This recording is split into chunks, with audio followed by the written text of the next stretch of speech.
Hey everyone! Today I'm diving into the fascinating world of post-colonial literature. Now, if you've ever wondered how writers from formerly colonized countries tell their stories, challenge history, and reshape the world's imagination, well, you're in the right place.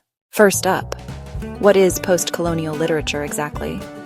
At its core, it's writing that comes from nations and peoples who were once under colonial rule.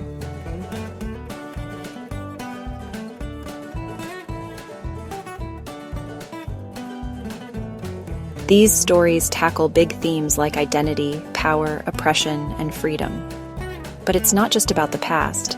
It's about how colonialism still shapes lives today. One of the most powerful things about post-colonial literature is how it flips the script.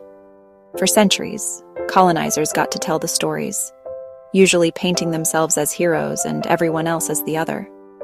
Post-colonial writers grab the pen and say, "Wait a second, here's what really happened." They reclaim their cultures, languages, and histories, sometimes with anger, sometimes with humor, always with insight. Let's talk about some must-read authors. Chinua Achebe's Things Fall Apart is a classic.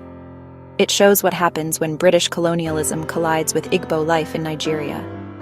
Chimamanda Ngozi Adichie picks up that legacy in books like Half of a Yellow Sun, exploring the legacies of war and colonial boundaries.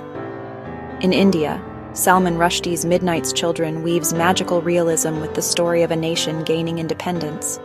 And in the Caribbean, Jean Rhys's Wide Sargasso Sea gives us the untold backstory of a character from Jane Eyre, turning a colonial footnote into a rich, complicated heroine. But post-colonial literature isn't just about revisiting history.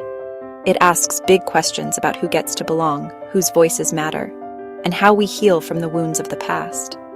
You'll find characters who struggle with mixed identities, who speak in hybrid languages, and who fight to reclaim their roots. Sometimes it's joyful, celebrating traditions and resilience. Sometimes it's heartbreaking, naming the pain of erasure and injustice.